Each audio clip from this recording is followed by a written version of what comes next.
Okay, I'm going to quickly go through a very condensed version of week 3. We are going to take the hand grading exercise we did last week in week 2 and essentially put it into AccuMark. In here, I just go through the exercise. Is going to take 2 weeks to get through the whole thing. We're going to do the bodice today, and then we'll do the sleeve next week. Just a reminder in here about saving files, because AccuMark saves our file types separately. We will use the same naming convention for all files, models, rule tables, markers this semester. Okay. Just a reminder, we're using a Cartesian graph. When we move to the right on the x-axis, it's positive value. When we move to the left, it's a negative value. When we move up, it's a positive y value, and when we move down, it's a negative y value. I'll go through these as we work through the pattern. These are our grade rule numbers we will be using, and this is just a reminder that at each of these grade rule points, we need to treat each point as if it has its own XY axis. So yes, our pattern is oriented within this quadrant. However, when we get to each point, we have to imagine that each point is moving in its own X and Y direction. That means that if this point moves down, I will have a negative Y value. If this point moves to the left, I will have a negative X value. And if it moves up, it's positive, and to the right, it's positive. Okay? Okay. So these are the grade rules we're going to use. We practiced each in the hand grading exercise. There were some questions about which one do we use when. There's no right answer. It depends on your target market, your brand, how you want to grade, what body type you're basing your grade off of. This is a very standard way of grading for Missy, so that is what we're going to do today. So we'll use the 1-inch grade for your 2 smaller sizes, the 6 to the 8 and the 8 to the 10. We'll use a 1.5-inch grade for your 10 to 12 and your 12 to 14, and your 14 to 16. And then we'll use the 2-inch grade for the 16 to 18 and 18 to 20. Okay. I handed out these sheets in class. I will post on Brightspace as well in case you missed class and you want to fill this out. We will go through here and fill these out manually together. Essentially, each one of these is a rule number that goes around the pattern. So you see I highlighted the sizes 6 and 8 and the 18 and 20. This is where the grading will break. So this is our 1-inch grade. These white rows are our 1.5-inch grade, and the 18 to 20 is our 2-inch grade. Okay.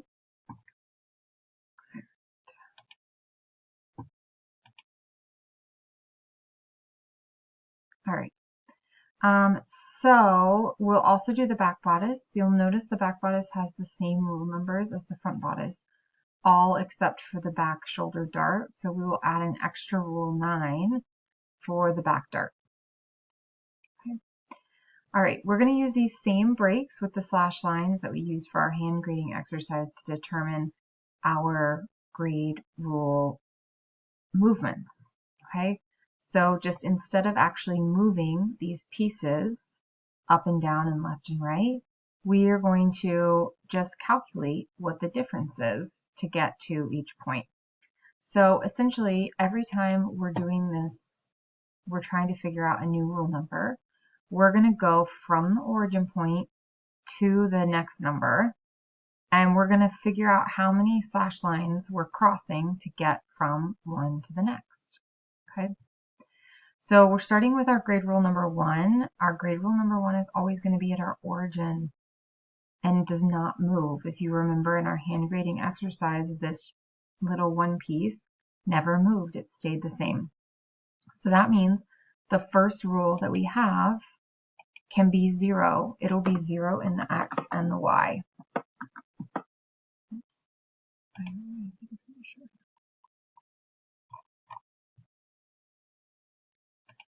Okay, so we're gonna continue to fill out these zeros. Okay, so our grade rule 1, all zeros. Okay, for our grade rule 2, our x value is also going to be 0, right? This, we don't pass any slash lines to get from this point to this point in this direction, okay?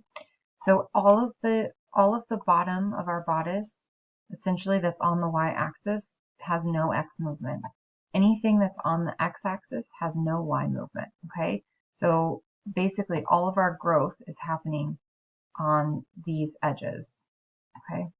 So the x movement for my 2 rule is also 0. Okay.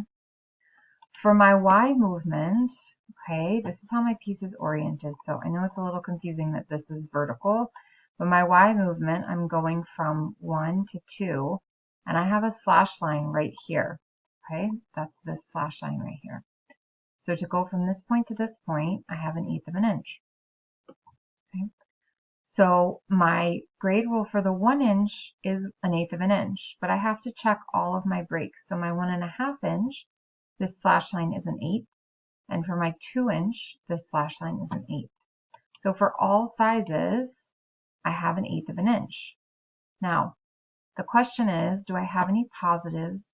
Do I have any negatives? So if you imagine when we took this pattern and we slashed here, and when you moved this section in the growth, you moved it up, right? So that's a positive value. So when we graded up and we created that space, the opening between the slash lines, we moved it in the positive direction. When you did the down grading and you overlapped your pieces, you moved this piece down, which would be in the negative y direction. So for our smaller sizes, we're going to have negative values. So this will be -1/8, -1/8, -1/8. And then for my larger sizes, it's still 1/8, but it's positive. For most things we do today, our smaller sizes will be negative. This is not always the case. It all depends on where your origin point is, where your stacking point is on your pattern. Okay, if my stacking point, my origin point was at my bust, I would have negative x values for these points, and I would have positive x values for these points, okay? So it all depends on where your origin point is as to what's positive and what's negative. Because we're fully in this positive quadrant, we're going to be mostly positive values for larger sizes and negative values for smaller sizes. All right, so my 2 rule is complete. My 3 rule, we know that my x is still going to be 0. Okay, I'm not moving in the x direction. I have no slash lines to get from the x-axis, the y-axis to that point. For my y rule, though, I'm crossing all of these slash lines. So I have the 8th slash line, a 0, and an 8th. 8th plus an 8th is a quarter. So my y value for the 1 inch grade will be a quarter. Okay. I can figure that value out also by understanding that I have a 1 inch circumference grade and I have 4 panels around the body. 1 divided by 4 is a quarter. Okay. For the 1.5 inch grade, I have an 8th, a 16th, and 3/16 to get to the side seam. Okay, that equals 3/8. If I take 1.5 and I divide it by 4, that is also 3/8. Okay, so I have -3/8 here, and then I switch to positive for my larger sizes. For my 2 inch grade, I have an 8th, an 8th, a quarter. Also, 2 inches divided by 4.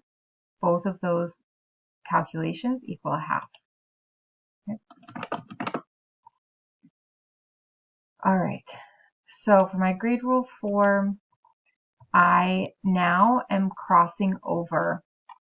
So I'm now going from the origin point over this first slash line that crosses the x-axis to get to this 4 point. Okay, So that slash line, that first slash line is 1/8 of an inch for all sizes.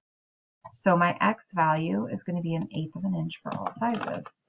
Negative for the smaller sizes, positive for the larger sizes. Okay. My Y value, I again have to cross this slash line and this slash line and this slash line.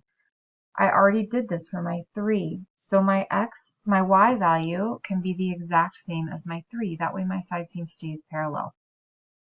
I know that these vertical slash lines change from bottom to top, but we will change them after the chest, okay?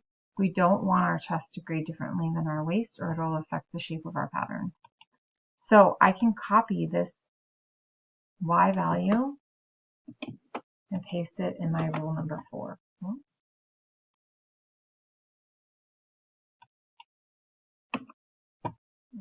Okay, clearly didn't work.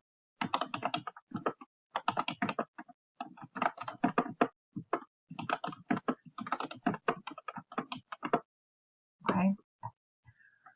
For my rule number 5, I am in the X direction. I'm still only crossing over this slash line, okay? So I'm right here under this next 1/8 of an inch slash line. So my X value is still going to be 1/8 of an inch, which is what my rule number 4 value was.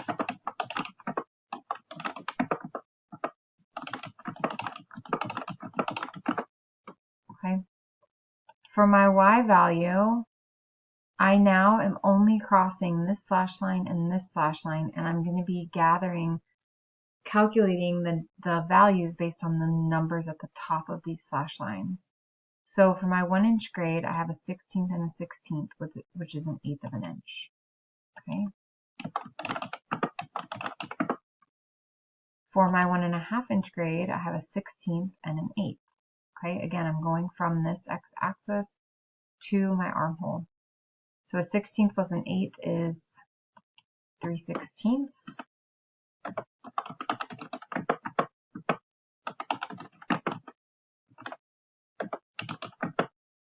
And for my 2 inch grade, I have an 1/8 and an 1/8, which is 1/4. Okay. For my 6 rule, which is at my shoulder, I'm now crossing all of my X slash lines. Okay. So I'm crossing this 8 and I'm crossing this 8 to get to this point. Okay. We are going to use this slash line as well, but this is 0 at the shoulder for all sizes. So an 1/8 plus an 1/8 is 1/4, and that X movement will be 1/4 for all sizes.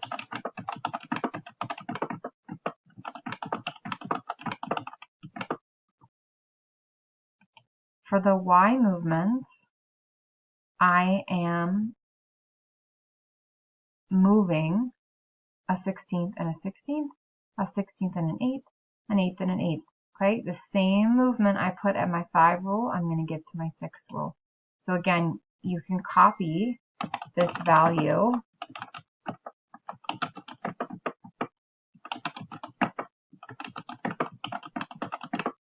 from the rule 5, the Y rule from 5 to 6. Okay.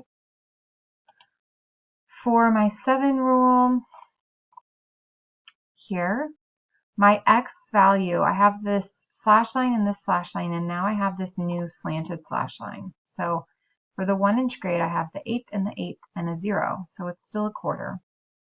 For the 1.5 inch grade, it's an 1/8 and an 1/8 and a 1/16. And for the 2 inch, it's an 1/8 and an 1/8 and a 1/16. Okay, so I have 1/4, 1/4, 1/4, and then I have 5/16 for the rest of the sizes. Okay. For my Y rule there, I have